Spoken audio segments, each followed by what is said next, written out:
तो अब 186 सबसेक्शन 2 की लैंग्वेज और 186 सबसेक्शन 2 और सबसेक्शन 3 की लैंग्वेज दोनों में जो डिफरेंस आता है उसको लेकर बात करने जा रहे हैं। जस्ट अ सेक।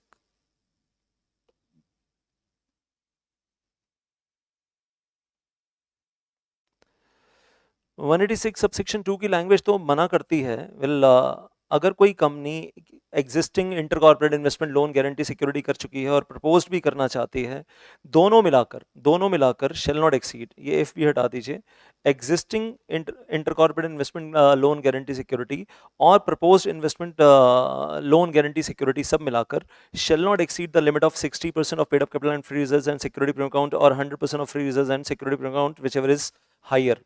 तो सबसेक्शन 2 पढ़ते हैं तो ऐसा लगता है कि मना कर रहे हैं कि हायर लिमिट जंप नहीं करनी है। सबसेक्शन 2 की लैंग्वेज के हिसाब से बोल रहा हूं। 186 सबसेक्शन 2 की लैंग्वेज तो ये कहती है कि एग्जिस्टिंग और प्रपोज्ड दोनों मिलाकर, existing investment loan guarantee security plus proposed investment loan guarantee security दोनों मिलाकर shall not exceed the higher limit 60% और 100%। हायर लिमिट के ऊपर आपने जाना ही नहीं है। हायर लिमिट आपकी लक्ष्मण रेखा है, अगर आपने क्रॉस किया तो उधर रावण खड़ा है, वो लक्ष्मण रेखा के उधर गए तो रावण उठाकर ले जाएगा, आपका अपहरण कर लेगा। लेकिन सबसेक्शन 3 आते ही कहानी में ट्विस्ट आ जाता है। और सबसेक्शन 3 आते ही क्या होता है कि जे अगर अगर अगर आपकी existing inter corporate investment loan guarantee security plus proposed दोनों मिलाकर if you want to exceed the higher limit, अगर आप 60% 100% लिमिट के ऊपर हायर लिमिट के ऊपर जाना चाहते हो, then it is compulsory to obtain the prior approval of the share holders by passing the SR. सिर्फ क्या करना है, हायर लिमिट जंप करने से पहले प्रायर एसआर पास करना है। In other words, it is compulsory to obtain the prior approval of the shareholders by passing the SR before jumping the higher limit. लेकिन अब एक चीज बहुत बहुत ज्यादा ध्यान देने वाली बात है, very very very important point, very important point, और ये बहुत कम लोग जानते हैं हिंदुस्तान में। बताना तो दूर की बात है कि कोई किसी को बताएगा, जानते ही बहुत कम लोग हैं हिंदुस्तान में। यहां पर जब हम बात कर रहे हैं एग्जिस्टिंग, जो आपको लेना है 186 सबसेक्शन 3 में, existing intercorporate investment loan guarantee security etc already made by the company in the other body corporate की बात हो रही है, लेकिन बॉडी कॉर्पोरेट के अलावा अदर पर्सन्स की बात नहीं हो रही है। तो जो पुराने लोन आपने दिए हुए हैं किसी नेचुरल पर्सन को, जो पुराने लोन आपने किसी नेचुरल पर्सन को दिए हुए हैं, किसी पार्टनरशिप फर्म को दिए हुए हैं, वो नहीं आएंगे यहाँ पर। कोई आपने जो पुराने लोन आपने दिए हुए हैं किसी बॉडी कॉर्पोरेट को, वो लेने हैं आपने यहाँ पर। जो पुरानी इन्वेस्टमेंट गारंटी सिक्योरिटी आपने किसी बॉडी कॉर्पोरेट के फेवर में की हुई है, वो लेनी है आपको यहाँ पर। लेकिन किसी नेचुरल पर्सन या किसी partnership firm in the partnership act 1932 के फेवर में आपने कोई गारंटी सिक्योरिटी दी हुई है या उनको कोई लोन दिया हुआ है, वो आपको यहाँ पर नहीं लेना। और ये जो proposed investment loan guarantee security है, ये किसी जो प्रपोज्ड है वो किसी नेचुरल पर्सन के लिए भी हो सकता है, पार्टनरशिप फर्म के लिए भी हो सकता है और किसी बॉडी कॉर्पोरेट के लिए भी हो सकता है। यहाँ पर आपको सारे लेने हैं, इसमें आपको सारे लेने हैं।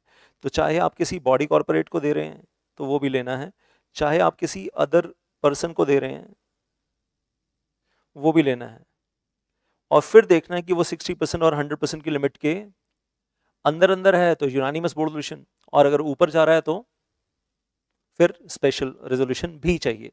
तो एग्जिस्टिंग वाला जो आपको लेना है, एग्जिस्टिंग वो सिर्फ कौन सा वाला लेना है, जो अदर बॉडी कॉर्पोरेट के लिए है, और कौन सा वाला नहीं लेना है, जो अदर पर्सन को दिया हुआ है। will ignore the loan guarantee securities given to other persons.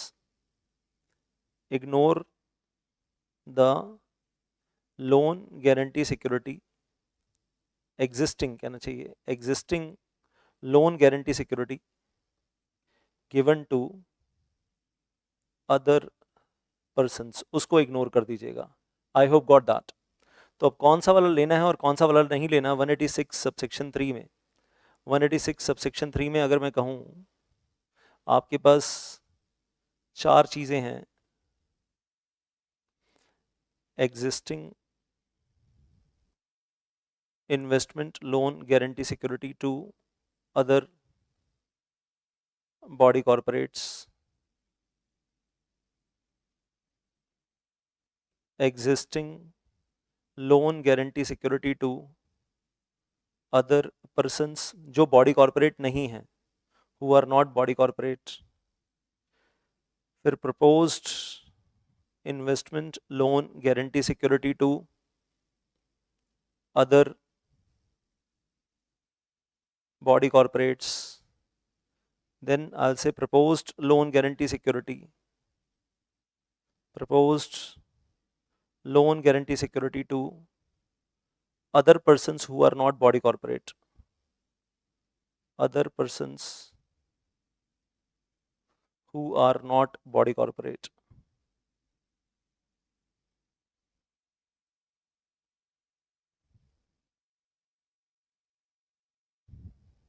और यहाँ पर भी बोलूँगा who are not, point B में who are not body corporate.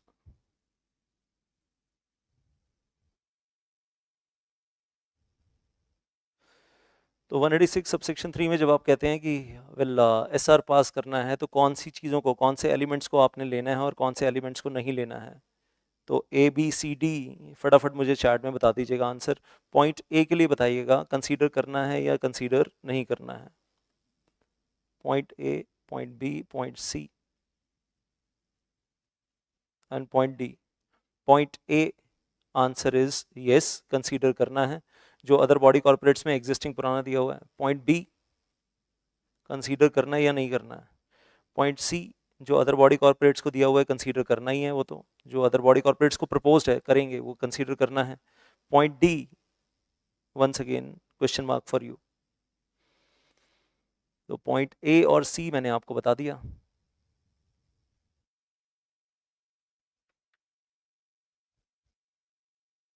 हाँ जी,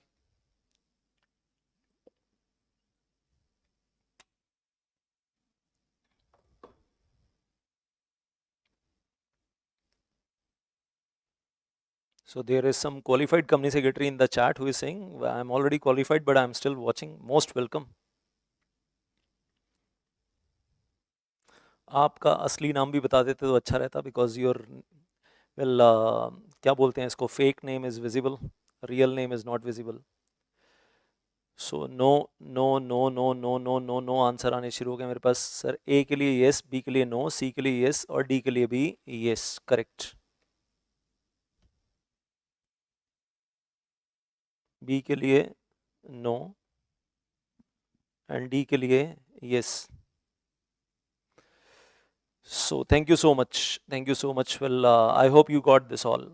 तो अब इन चीज़ों को दिमाग में थोड़ा सा रख लीजिए and I am going to pick up few question answers over here for you. Past exam question answers ही मान लो आप एक तरीके से, कि हम कुछ पास्ट एग्जाम क्वेश्चन आंसर देखने जा रहे हैं और एसआर पास करना है नहीं करना है, यूनानिमस बोर्ड सोल्यूशन चाहिए नहीं चाहिए, उन सब के बारे में बात करेंगे। और एग्जिस्टिंग हम कितना कर चुके हैं, प्रपोज हम कितना करना चाह रहे हैं।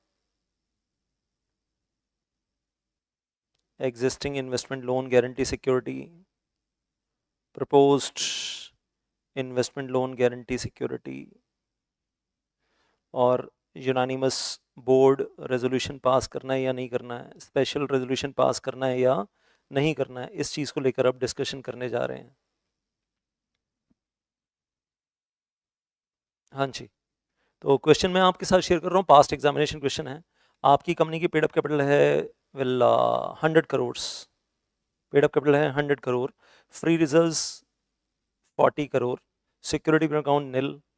हाँ जी, 60% लिमिट जो है आपकी आती है 60% of 140 crore, 60% of 140 crore comes to rupees 84 crore, और 100% ऑफ 40 करोड़ आता है आपका, that comes to 40 crore only. Clear है ना? 60% किसका लेना है, paid up capital and free reserves का 60% of 140 crore and that comes to 84 crore, and then 100% of 40 crore that comes to 40 crore. तो ये तो आपको ऑलरेडी मतलब ये कैलकुलेशन खुद करनी है, 60% 100% आपको एग्जाम में ये कैलकुलेशन थोड़ा ना करके दी होती है उन्होंने क्वेश्चन पेपर में। एग्जिस्टिंग वो करें जो पहले से किया हुआ है वो निल है, पहले से कुछ नहीं किया हुआ। प्रपोज जो अभी आप करना चाहते हो वो 50 करोड़ करना चाहते हो, 50 करोड़ रुपए की आप प्रपोज्ड इन्वेस्टमेंट करना चाहते हो। अब आपको ये बताना है कि आपको चाहिए क्या, यूनानिमस बोर्ड रेजोल्यूशन चाहिए या नहीं चाहिए, एसआर चाहिए या नहीं चाहिए, that's a question in the examination hall. Yes और नो में आंसर देना है। United this will unanimous board resolution चाहिए या नहीं चाहिए, येस और no. Give me the answer. हाँ जी, तो आंसर आने शुरू हो गए हैं। Yes sir, unanimous board resolution चाहिए। स्पेशल रेजोल्यूशन का बताओ मुझे, चाहिए या नहीं चाहिए? स्पेशल रेजोल्यूशन चाहिए या नहीं चाहिए? यूनानिमस बोर्ड रेजोल्यूशन तो चाहिए। Special resolution is not required, क्यों नहीं? क्यों नहीं चाहिए? Special resolution is not required, क्यों नहीं चाहिए? क्योंकि जो 50 करोड़ है that is within the limit of 84 crore, higher limit के अंदर है। क्लियर है ना? हाँ जी Ansh, thank you very much. Thank you Chhavi, thank you thank you thank you. चलिए आगे बढ़ते हैं। Then moving on further, PQR limited.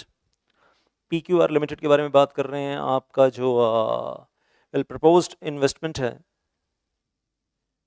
अच्छा ये this is not given in the exam, this is not given in the exam, ऐसे question भी आते हैं। PQR लिमिटेड के बारे में कोई इन्फॉर्मेशन अवेलेबल नहीं है।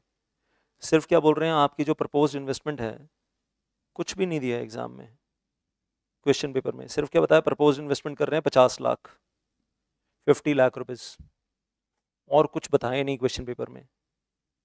और कह रहे हैं यूनानिमस बोर्ड रेजोल्यूशन चाहिए या नहीं चाहिए, इतना ही पूछा है बस। SR तो चलो भूल जाओ आप, स्पेशल रेजोल्यूशन तो आप भूल जाओ। आपकी कंपनी में टोटल 10 डायरेक्टर्स हैं, ये बताया हुआ है। Present in the four board meeting 4, in favor, voting in favor 3, and well I'll say तो ऑब्वियसली आपको यूनानिमस बोर्ड रेजोल्यूशन तो चाहिए, लेकिन प्रॉब्लम कहाँ आ गई है, कंपनी में टोटल, और ये क्वेश्चन एग्जाम में 2-3 बार आया हुआ है, lollipop, lollipop. Well 5 directors and present in board meeting, 4 directors, 3 voted in favor, 1 is silent. Whether unanimous board resolution is passed, yes or no? Whether unanimous board resolution is passed, yes or no? Yes or no?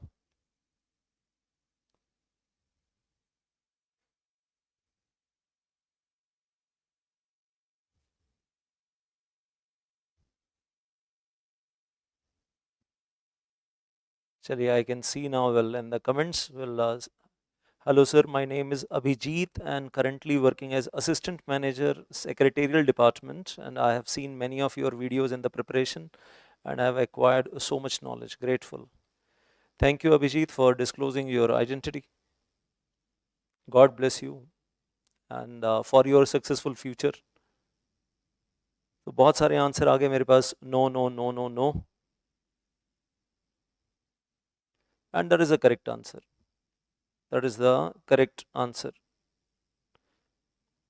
तो board resolution यहाँ पर fail हो जाता है आपका, can we से it is a failure? So exam question on this. चलिए next one. तो वेल यूनानिमस बोर्ड रेजोल्यूशन चाहिए with the consent of 100% consent of directors, अगर उसमें गड़बड़ हो जाए तो फिर गड़बड़ी है। और क्वेश्चन ऐसा दिया हुआ है तो SR की तो रिक्वायरमेंट की बात ही नहीं हो रही है। अब आगे बढ़ते हैं। XYZ लिमिटेड एक कंपनी है, पेड अप कैपिटल दी हुई है आपको एग्जाम में। अब एग्जामिनेशन क्वेश्चन है, 60 करोड़ की दी हुई है, फ्री रिजर्व्स 25 करोड़ है, और सिक्योरिटी प्रीमियम अकाउंट निल है, दैट इज 0 और निल। और अगर अब हम 60% लिमिट कैलकुलेट करते हैं इन दोनों का, 60% ऑफ 85 करोड़, तो 60% of 85 crore comes to 51 crore, and then 100% of 25 crores comes to 25 crore. समझ में आ रहा है ना? सिंपल है, आसान है।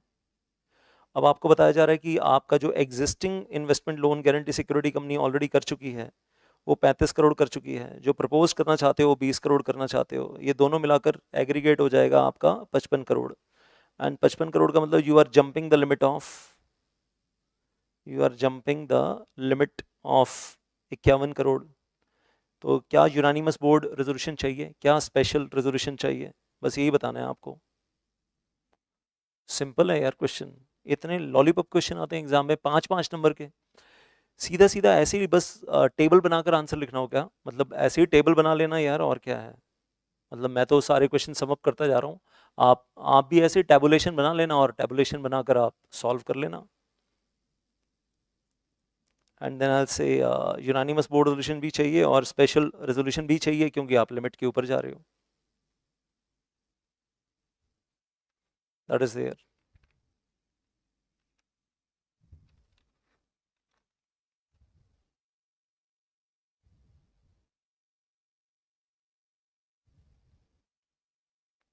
क्लियर है ना। आगे next question without wasting time. Paid up capital है आपकी कंपनी की 50 करोड़। वेल फ्री रिजर्व्स हैं आपकी कंपनी में 30 करोड़। दोनों मिलाकर हो गया आपका 80 करोड़, 80 करोड़।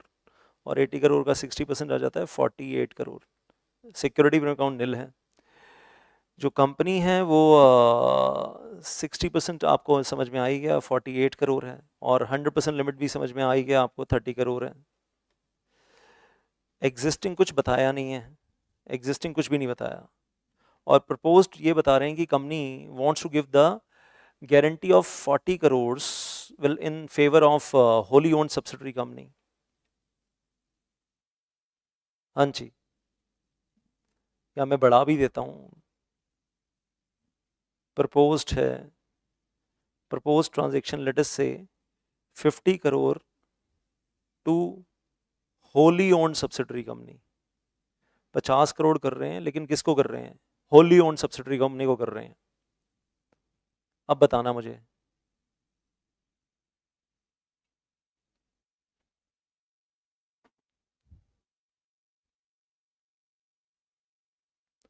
एट्टी करोड़ टोटल, 80 करोड़ का 60% of 80 crore is, you know that, 48 crore.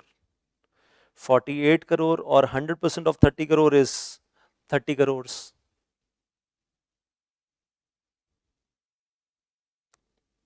हाँ जी, तो अब क्या चाहिए, only unite this unanimous board resolution या यूनानिमस बोर्ड रेजोल्यूशन और एसआर दोनों चाहिए। यूनानिमस बोर्ड रेजोल्यूशन तो चाहिए चाहिए। Special resolution, so Tisha says no, SR is not required. Tarneet also says no, SR is not required. Only this unanimous board resolution. Ghansham also says the same. Only unanimous board resolution is required, क्योंकि मामला किसका है, Holi owned subsidiary company, और वो हमने अभी थोड़ी देर पहले पढ़ा था कि एग्जम्प्ट है।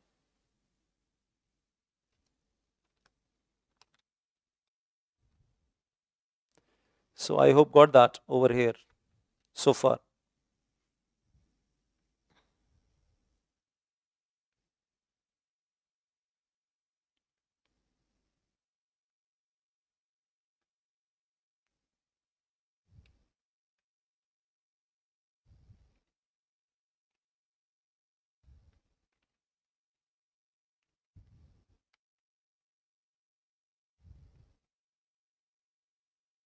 हाँ जी, एक और क्वेश्चन ले लेते हैं यहाँ पर, जस्ट अ सेक।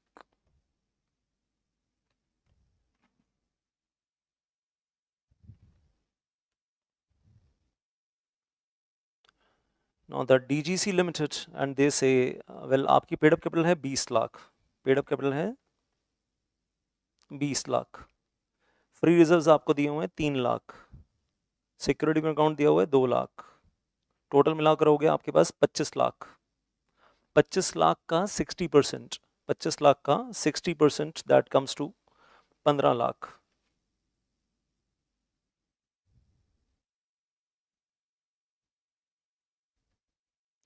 और 3 और 2 5 लाख का 100% मतलब that comes to 5 lakh. Existing loan वगैरह जो पहले से चले आ रहे हैं 14 लाख चले आ रहे हैं। और प्रपोज जो आप करना चाहते हो वो 2 लाख का करना चाहते हो, 2 lakhs।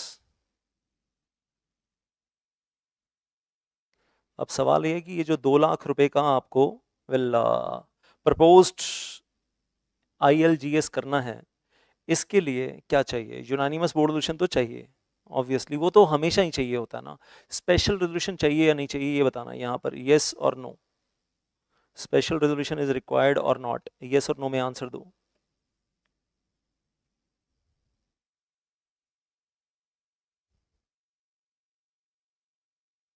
फटाफट आंसर दो, यस और नो। तो आंसर आने शुरू हो गए हैं। Yes sir, S R is also required, S R is also required, बिल्कुल सही है, दोनों चाहिए। क्यों चाहिए दोनों?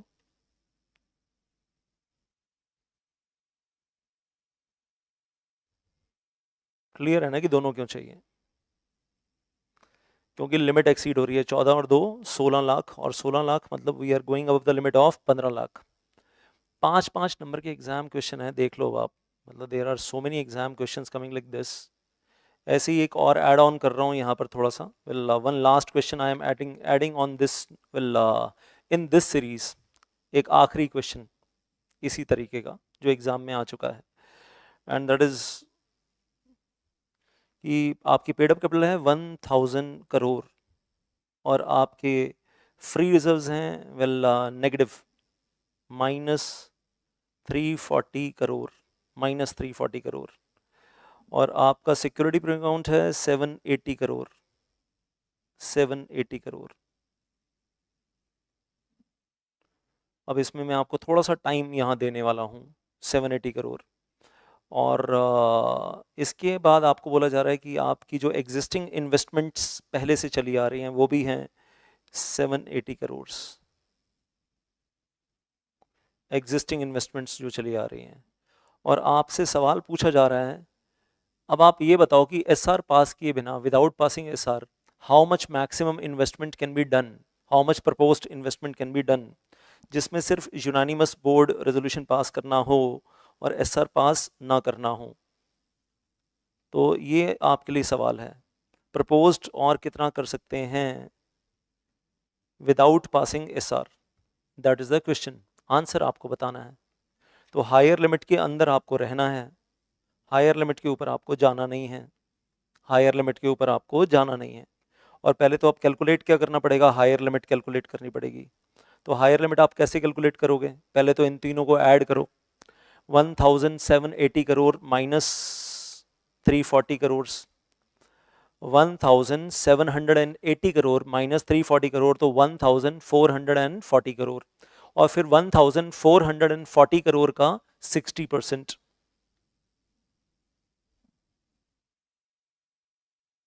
60% of 1440 crore, and that comes to 864 crore. हाँ जी, आप लोगों ने कैलकुलेटर लेकर पहले कैलकुलेट कर लिया या मेंटल मैथ्स कर लिया? बड़ी अच्छी बात है। तो 60% of 1440 crore comes to 864 crore, और 100% ऑफ दिस, 100% ऑफ 440 करोड़, तो दैट कम्स टू 440 करोड़। अब दोनों में से विच एवर इज हायर, तो हायर कौन है, कौन सा है आपका? हायर है 864 करोड़, 864 करोड़। अब 864 करोड़, वेरी गुड छवि, आपने आंसर दे ही दिया। 864 करोड़ माइनस 780, लाइन लगाकर सभी के आंसर आने शुरू हो गए। 864 करोड़ माइनस 780 करोड़। अच्छा, इतने सारे लोगों ने पहले ही आंसर दे दिया है, लाइन, अच्छा आप लोग पहले ही इतने सारे आंसर दे चुके हो, मैं वही देख रहा हूँ, आंसर्स की तो बारिश हुई पड़ी है। तो प्रपोज्ड कितना कर सकते हैं? 84 करोड़, वेरी गुड। चीटिंग तो नहीं कर रहे ना? ऐसा तो नहीं सब लोग साथ ही बैठे हों, मेरे को लग रहा है सब लोग ऑनलाइन है, सब लोग इकट्ठे बैठे हैं, भाई बता दे, बहन बता दे, वो तो नहीं चल रहा? एग्जामिनेशन हॉल में ऐसा तो नहीं करोगे, बहन बता दे, भाई बता दे, कर लोगे ना कैलकुलेट अलग अलग? तो यूनानिमस बोर्ड रेजोल्यूशन पास करेंगे और हो गया काम। तो जी वैसे नहीं, ऐसे पूछ लिया, समझ में आ गया आप सब लोगों को, ऐसे वाले क्वेश्चन एग्जाम में आ चुके हैं। चलिए बहुत अच्छे, बहुत बढ़िया।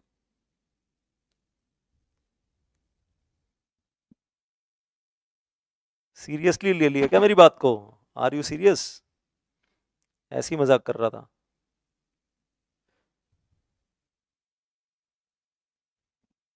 अच्छा, एक बार एग्जाम में क्वेश्चन ये भी आया था कि हम हायर लिमिट के ऊपर जा रहे हैं, डायरेक्टर ने क्वेश्चन रेज किया कि पीएफआई अप्रूवल क्यों नहीं लिया है, और डायरेक्टर रेज द क्वेश्चन कि पीएफआई अप्रूवल क्यों नहीं लिया है, तो क्या डायरेक्टर सही है?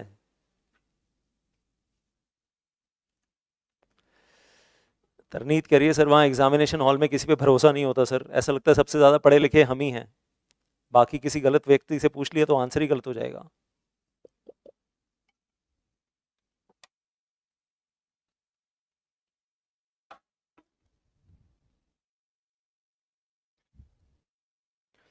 So the question is very simple. The proposed investment loan guarantee security is more than the higher limit. Unanimous board resolution pass कर लिया, स्पेशल रेजोल्यूशन भी पास कर लिया, director raise the objection, director raised objection that PFI approval is not taken, that PFI approval is not taken, whether the objection is valid, whether the objection is valid। तो इसमें तो answer ना पूरा elaborate करके बताना पड़ेगा। PFI approval कब चाहिए होता है? नंबर 1, सबसे पहले तो पीएफआई से टर्म लोन लिया हुआ है, वो टर्म लोन चल रहा है। नंबर 2, हम हायर लिमिट के ऊपर जा रहे हैं, वो तो क्लियर है, एसआर तो हम पास कर ही रहे हैं, तो हायर लिमिट के ऊपर जा रहे हैं वो तो क्वेश्चन पेपर में दिया ही हुआ है, और एसआर पास कर रहे हैं। तो पीएफआई फिर ये देखना है कि अगर टर्म लोन ही नहीं लिया हुआ तो फिर पीएफआई अप्रूवल किस बात का? तो डायरेक्टर को ये समझाना पड़ेगा कि सर अगर टर्म लोन लिया हुआ है तो पीएफआई अप्रूवल लेंगे, टर्म लोन नहीं लिया हुआ तो पीएफआई अप्रूवल नहीं लेंगे। Whether the objection raised by the director is valid, answer is yes if the company has obtained the term loan and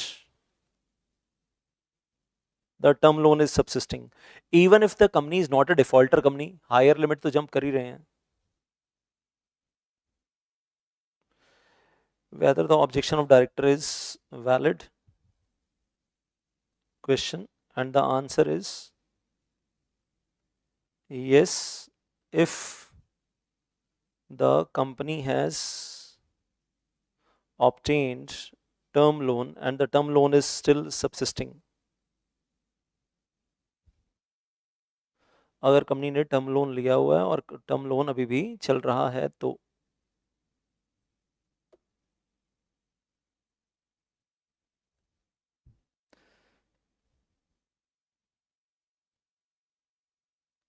I hope got it till there. हाँ,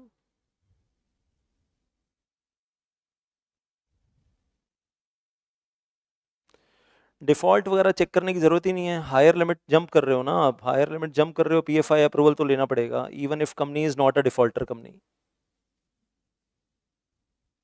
even if company is not a defaulter company, approval तो आपको लेना पड़ेगा। चलिए आगे बढ़ते हैं। अब एक बार एग्जाम में क्वेश्चन ये भी आ चुका है कि आपकी कंपनी ने डिपॉजिट्स लिए हैं और डिपॉजिट्स में डिफ़ॉल्ट किया। मैंने यहाँ नहीं दिया आपको, लेकिन मैं करवा देता हूँ, यहाँ पर मिस नहीं होना चाहिए पॉइंट। आपकी कंपनी ने डिपॉजिट्स लिए हुए हैं, यू नो दैट सेक्शन 73, 74, 75, 76, 76 से डिपॉजिट्स लिए हुए हैं, उसमें डिफ़ॉल्ट भी किया हुआ है, डिफ़ॉल्ट सबसिस्टिंग है। क्या ऐसी company well proposed investment loan guarantee security कर सकती है? Answer is no, absolute prohibition, वो सेक्शन 186 में दिया हुआ है। अगर हम यहाँ पर जाएं, रादर इंट्रोडक्शन जो मैंने आपको करवाया था 186 सबसेक्शन 8, इसी के ऊपर एग्जाम क्वेश्चन आ चुका है। A company shall not give the investment loan guarantee security if any default in the repayment of deposit or interest thereon is subsisting। आपके मिनी बाइट्स में भी ये पॉइंट जहां हमने शुरू किया था 186 वहां पर दिया हुआ है इंट्रोडक्शन में, page number 24 in your mini bytes.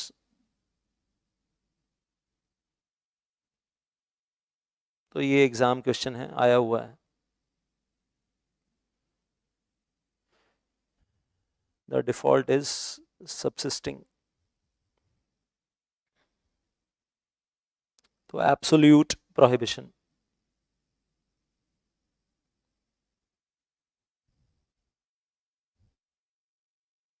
जब तक आप डिफॉल्ट ठीक नहीं कर लेते, डिफॉल्ट ठीक करने के बाद आप इन्वेस्टमेंट लोन गारंटी सिक्योरिटी कर सकते हैं, फिर तो अलाउड है, कौन मना करता है।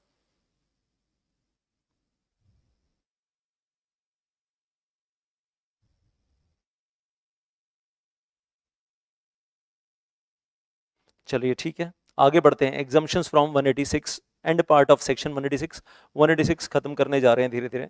Nothing content in section 186 subsection 1 shall apply in the following transaction. ILGS by what? Well, investment loan guarantee security by whom? By banking company, by insurance company, by housing finance companies, इन सबको exempt किया हुआ है। और a company engage in the business of financing the industrial enterprises, manufacturing companies को loan देना जिस company का काम है, वेल इंडस्ट्रियल एंटरप्राइजेस को लोन देना जिसका काम है, और इंडस्ट्रियल एंटरप्राइजेस के साथ साथ अदर पर्सनस को भी लोन दे सकते हैं, चलेगा। इस कंपनी का काम है लोन देना to well finance the industrial enterprises, manufacturing companies as well as other persons, तो वो भी चलेगा, थोड़ा बहुत अदर पर्सनस को भी देते हैं। And a company which is in the infrastructure facilities in the schedule 6, आपकी कंपनी इंफ्रास्ट्रक्चर में है। इंफ्रास्ट्रक्चर में है मतलब आपकी कंपनी वेल टेलीकॉम बिजनेस में है, या आपकी कंपनी नेशनल हाईवेज बनाने में है, उसमें हेल्प करती है, हाईवेज और रोड्स बनाती है। सी पोर्ट और एयरपोर्ट डेवलप करती है। वेल आपकी कंपनी कोल प्रोडक्शन में है, टेलीकॉम में है, power, electricity, well broadband services, वो सब इंफ्रास्ट्रक्चर का पार्ट है, दैट इज देयर। तो कुल मिलाकर वेल आई से ये कंपनीज जो हैं वो एग्जम्प्ट हैं, सेक्शन 186 इनको अप्लाई नहीं होता। मतलब ना तो यूनानिमस बोर्ड रेजोल्यूशन चाहिए, ना तो यूनानिमस बोर्ड रेजोल्यूशन चाहिए, ना तो स्पेशल रेजोल्यूशन चाहिए, ना तो पीएफआई अप्रूवल चाहिए, ना इनको कोई वो प्रोहिबिशन की कंपनी डिफॉल्टर कंपनी है तो वो प्रोहिबिशन वो भी अप्लाई नहीं होती है, ना इनको कोई रजिस्टर मेंटेन करने के लिए कहा जा रहा है यहाँ पर, register of investments, loan guarantee security, कुछ नहीं करना है इनको, सब चीज़ों से एग्जम्प्ट है, सब चीज़ों से एग्जम्प्ट कर दिया है। सेक्शन 186 सबसेक्शन 2 से लेकर सबसेक्शन 13 अप्लाई नहीं होता, सिर्फ सबसेक्शन 1 अप्लाई होता है। सबसेक्शन 1 का मतलब वो 2 layer of investments companies through whom you are doing the investment, वो इनको भी अप्लाई होता है, बाकी इनको कुछ भी अप्लाई नहीं होता।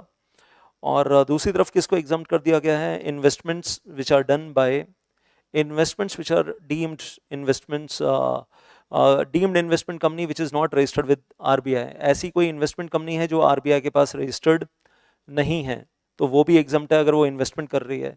या हमारी कोई भी कंपनी है किसी दूसरी कंपनी के राइट इशू में इन्वेस्ट कर रहे हैं, जिस कंपनी में हम पहले से ही वेल शेयर होल्डर हैं, तो हमारी कंपनी किसी और कंपनी की पहले से शेयर होल्डर है, उस कंपनी में दूसरी कंपनी में राइट इशू आया, तो अब हम उस कंपनी के राइट इशू में इन्वेस्ट करना चाह रहे हैं, यूनानिमस बोर्ड रेजोल्यूशन नहीं चाहिए, एसआर नहीं चाहिए, लिमिट के ऊपर जा रहे हैं तो भी नहीं चाहिए, और 186 अप्लाई नहीं होता इन टोटलिटी। और प्रोहिबिशन भी जो थी डिपॉजिट्स में डिफॉल्ट किया हुआ, वो प्रोहिबिशन भी अप्लाई नहीं होती, तो राइट इशू में हम इन्वेस्ट कर सकते हैं।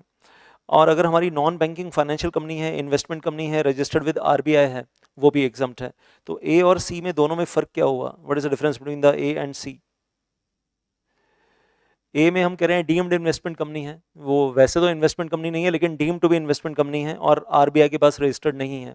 और पॉइंट सी में कह रहे हैं ये एक एनबीएफसी कंपनी है, प्रॉपर इन्वेस्टमेंट कंपनी है जो आरबीआई के पास रजिस्टर्ड है as investment company, as well NBFC, non banking financial company, तो वो भी एग्जम्प्ट है। अब यहाँ कुछ मैंने आपके नोट्स में नहीं दिया है लेकिन मैं आपको दिखा रहा हूँ, मेरी फुल बुक में तो है, मेरी फुल फ्लेजेड जो बुक है उसमें तो है, लेकिन डीजी मिनी बाइट्स में नहीं है, वो आपको दिखा रहा हूँ और आपसे पूछूंगा। खैर पहले आप ये फाइन के पेनल्टी के बारे में बात कर लीजिए, फाइन और जो भी जेल है, फिर मैं वो इन्वेस्टमेंट कंपनी के बारे में कुछ बात करना चाहूँगा। तो अगर सेक्शन 186 कॉन्ट्रावीन किया तो minimum fine is ₹25,000 for the company, maximum fine is 5 lakh rupees, और जो ऑफिसर इन डिफॉल्ट है उनके लिए jail up to 2 years and minimum fine 25,000, maximum 1 lakh rupees. तो मतलब जेल भी होगी, और जेल 2 साल की, और उसके साथ साथ fine minimum 25,000, maximum 1 lakh rupees over there will be there. तो कॉन्सिक्वेंसेज आर वेरी सीवियर। तो 186 आपकी प्रोफेशनल लाइफ के लिए भी बहुत ज़्यादा इंपॉर्टेंट है, that way speaking, very very very important. अब जो आपके साथ शेयर करने जा रहा हूँ वो ध्यान से देखिएगा। लॉ मेकर ने, लॉ में मिनिस्ट्री ऑफ कॉर्पोरेट अफेयर्स ने वेल लॉ के अंदर लिखा है और लोकसभा राज्यसभा ने अप्रूव किया है। सेक्शन 186 में लास्ट में एक्सप्लेनेशन, और इसके ऊपर एग्जाम में क्वेश्चन आ चुका है, एग्जामिनेशन क्वेश्चन आ चुका है। इन्वेस्टमेंट कंपनी को लेकर, अब इन्वेस्टमेंट कंपनी मींस पहली 2 लाइनें पढ़िए और फिर बाद वाली 5 लाइनें पढ़िए। Investment company means a company whose principal business is acquisition of shares, debentures or other securities.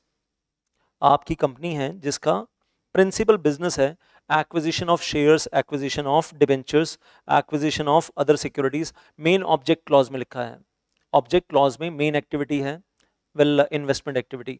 और ऐसी कंपनी के लिए तो ज़रूरी होता है इन कॉर्पोरेशन के टाइम पे, you know that spice plus जाता है, तो उस वक्त स्पाइस प्लस पार्ट भी जाता है। तो आरबीआई से, रिजर्व बैंक ऑफ इंडिया से आपको इन प्रिंसिपल अप्रूवल लेकर लगाना होता है स्पाइस प्लस पार्ट बी के साथ।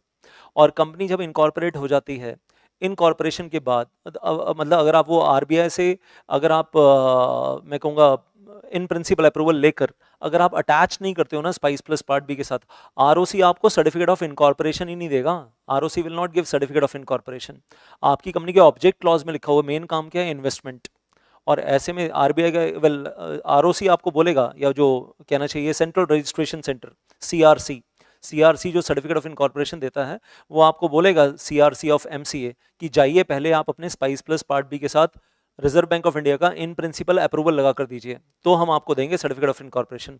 सर्टिफिकेट ऑफ इनकॉर्पोरेशन मिलने के बाद आप INC 20A फाइल करते हो विद इन 180 डेज। उस वक्त आपको आरबीआई का फाइनल अप्रूवल लेकर भी देना पड़ता है यहाँ पर। तो आई होप गेटिंग दिस। यहाँ पर आपको स्पाइस प्लस पार्ट बी जब आप फाइल करोगे तो आरबीआई का इन प्रिंसिपल अप्रूवल लगाकर दोगे साथ में। मैंने अपने बैच में इनकॉर्पोरेशन के प्रोसेस में पूरा बताया था। Give me a thumbs up कि सर याद है हमें, आपने बताया था। इन प्रिंसिपल अप्रूवल साथ में लगा कर दोगे। और कंपनी इनकॉर्पोरेट होने के बाद जब INC 20A फाइल करोगे तो उस वक्त आरबीआई का फाइनल अप्रूवल भी साथ में लगा कर दोगे कि हाँ आरबीआई से भी अप्रूवल मिल गया है। उसके बाद आप बिजनेस शुरू करोगे। Give me a thumbs up कि सर आपने जब इनकॉर्पोरेशन पढ़ाया था तो इनकॉर्पोरेशन में जब स्टेप्स बताए थे उन स्टेप्स में बताया था आपने ये, और भूल गए हो तो तुम्हारी गलती है यार, फिर जस्ट इन केस। चलिए ये हो गई एक चीज, इन्वेस्टमेंट कंपनी पहली दो लाइनों में। एंड के बाद फिर आता है कॉमा और फिर आता है एंड के बाद एक कहानी और दी गई है। चलिए मेरे पास thumbs up thumbs up thumbs up आने शुरू हो गए बहुत सारे, thank you so much. Then going on further the company will be deemed, एक कंपनी को मान लिया जाएगा। एंड के बाद कहानी क्या है, एक कंपनी को जबरदस्ती मान लिया जाएगा कि वो प्रिंसिपली एंगेज है इन the business of acquisition of shares, debentures, other securities, अगर उसकी एसेट्स जो शेयर्स, डिबेंचर्स, अदर सिक्योरिटीज में हैं, they are not less than 50% of its total assets, or the income derived from the investment business constitutes not less than 50% of the proportion of the gross income। तो कह रहे हैं जी दो में से कोई एक क्राइटेरिया पूरा कर दे other company deemed to be investment company. ये बाद वाली 5 लाइनों में क्या है, आपकी कंपनी को जबरदस्ती इन्वेस्टमेंट कंपनी मान लिया जाएगा, deemed to be investment company even if you are not registered with RBI. अगर आपकी टोटल एसेट्स में से एग्जैक्ट 50% और more shares, debentures, other securities में लगा हुआ है, या फिर आपकी टोटल इनकम में से well exact 50% of the gross total income investment business से आता है, दोनों में से एक क्राइटेरिया पूरा होना चाहिए। Getting this? अब सुनो जरा ध्यान से, एग्जाम क्वेश्चन बताने जा रहा हूं आपको।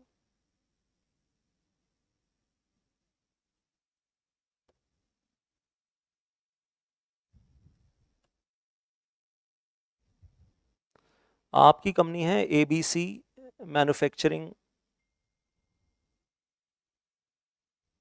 लिमिटेड, आपकी कंपनी है ABC मैन्युफैक्चरिंग कंपनी लिमिटेड।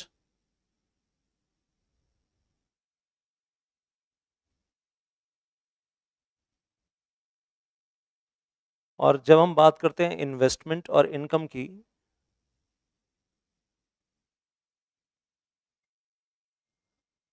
तो आपने जो इन्वेस्टमेंट किया हुआ है फैक्ट्री में, सबसे पहले अगर मैं बोलूं फैक्ट्री से जो सरप्लस बच गया आपका अदर एसेट्स में, इन्वेस्टमेंट किया हुआ है आपने in shares, investment in shares, debentures, other securities, और दूसरी तरफ वेल आप कह लीजिए अदर एसेट्स। अदर एसेट्स में फैक्ट्री भी हो सकती है, अदर एसेट्स में लैंड हो सकती है, factory, land, plant and machinery, raw material, वो सब कुछ हो सकता है। And then I will say income जो जनरेट हो रही है इन्वेस्टमेंट से, इनकम फ्रॉम शेयर्स, डिबेंचर्स, और income which is coming from other assets. Just a sec.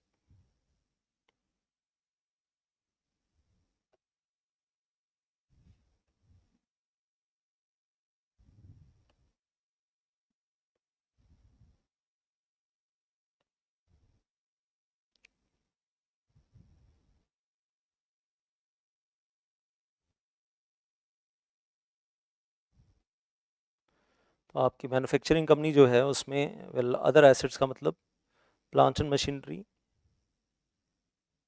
Factory building, raw material etcetera. और यहाँ पर भी वही income is coming from the other assets का मतलब वही फैक्ट्री से आने वाली इनकम, मैन्युफैक्चरिंग कंपनी है।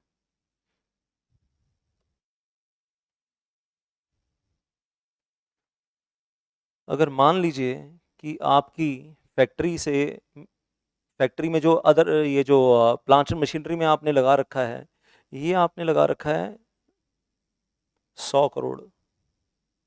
शुरू में जब कंपनी पैदा हुई थी तो आपने 100 करोड़ रुपए इन्वेस्ट कर दिया था। अभी बाद में क्या हुआ, कंपनी में सरप्लस प्रॉफिट जनरेट होता रहा, आपने डिविडेंड भी दिया लेकिन डिविडेंड देने के बाद भी सरप्लस प्रॉफिट जनरेट होता रहा। उसमें से आपने क्या किया, उठाकर 70 करोड़ आपने यहाँ इन्वेस्ट कर दिया शेयर्स में, डिवेंचर्स में। Total investment in the assets 170 crore हो गया। अभी क्या हुआ, फिर कोरोना आ गया, ये सब कोरोना से पहले की बातें हैं। कोरोना आ गया तो जो शेयर्स और डिवेंचर्स से आपकी इनकम आ रही है, एनुअल इनकम जो यहाँ से आ रही है, वो आ रही है इंटरेस्ट इनकम, डिविडेंड इनकम आ रही है 20 करोड़ की। डिविडेंड कम इन्वेस्टमेंट इनकम आ रही है, इंटरेस्ट इनकम आ रही है 20 करोड़ रुपए एक साल की, डिविडेंड इनकम, इंटरेस्ट इनकम। और फैक्ट्री से जो इनकम आ रही है वो सिर्फ 5 करोड़ आ रही है। ये कोरोना आया, फैक्ट्री में लॉकडाउन लग गया, बिजनेस ठप होने लगा, बैठने लगा। लेकिन अब देखा जाए टोटल इनकम जो आ रही है वो आपकी आ रही है 25 करोड़। 25 करोड़ की टोटल इनकम है, जिसमें से 20 करोड़ की इनकम आती है आपकी dividend income, interest income from the shares, from the debentures. अब मुझे बताना है यहाँ पर प्लीज, क्या ये जो एबीसी मैन्युफैक्चरिंग कंपनी है आपकी, क्या ये इन्वेस्टमेंट कंपनी है या नहीं है? Is it investment company, yes और नो?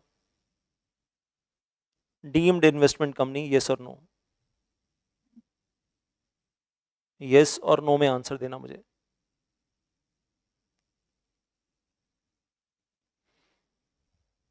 येस और नो?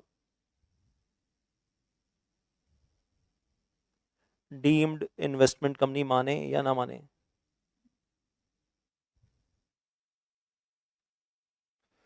तो मेरे पास आंसर आ रहा है yes yes yes yes yes sir, deemed investment company, क्योंकि टोटल इनकम का 50% या more than 50% is coming from, और अगर मैं कहूँ फैक्ट्री से आने वाली इनकम भी 20 करोड़ है और टोटल इनकम यहाँ 40 करोड़ है, still the answer remains same. 50% of total income is coming from investments in shares in debentures. तो answer is yes, it is deemed investment company.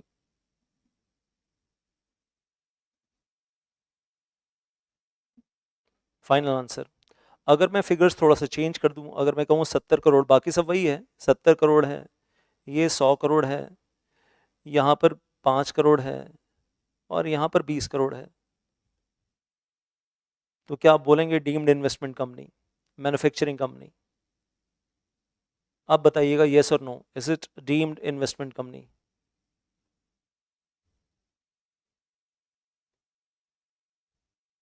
Is it deemed investment company? तो answer is no.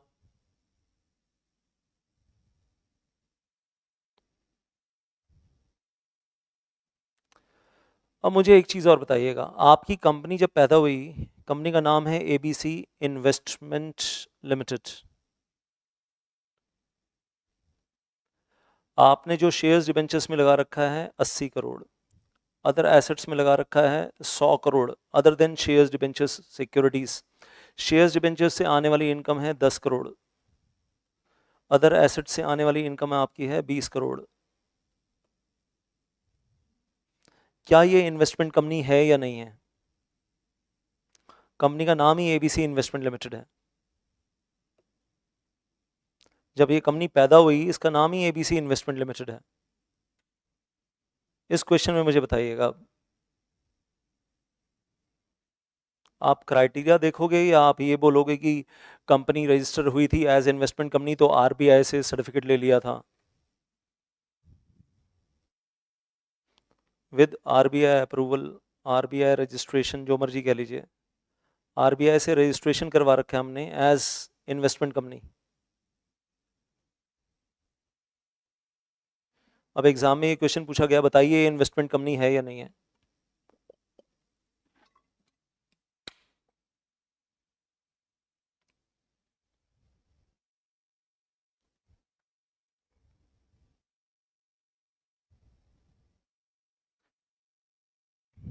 इस company में total assets 180 crore हैं। 180 करोड़ में से सिर्फ 80 करोड़ की shares debentures other securities में इन्वेस्टमेंट है, और इनकम जो है वो टोटल इनकम 30 करोड़ है। लेकिन उस 30 करोड़ की टोटल इनकम में से 30 करोड़ की टोटल इनकम में से 10 करोड़ जो है वो शेयर्स और डिबेंचर्स से आ रहा है, 20 करोड़ जो है वो अदर एसेट से आ रहा है। तो 50% वाला क्राइटेरिया तो पूरा नहीं हो रहा है कोई भी। 50% वाला क्राइटेरिया तो कोई भी पूरा नहीं हो रहा है। क्या ये इन्वेस्टमेंट कंपनी है? येस और नो? क्या ये कंपनी इन्वेस्टमेंट कंपनी है? वन लास्ट टाइम, येस और नो? हाँ जी, मेरे हिसाब से आंसर इज येस। आईसीएसआई ने अपने गाइडलाइन आंसर्स में दिया नो।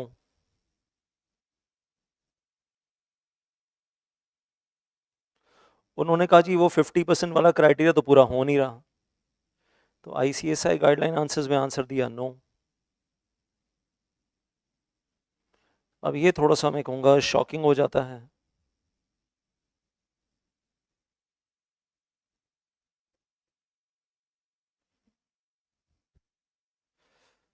और क्वेश्चन पेपर में कंपनी का नाम बताया हुआ है एबीसी इन्वेस्टमेंट लिमिटेड है, और पूछ रहे हैं कि बताइए इज इट इन्वेस्टमेंट कंपनी?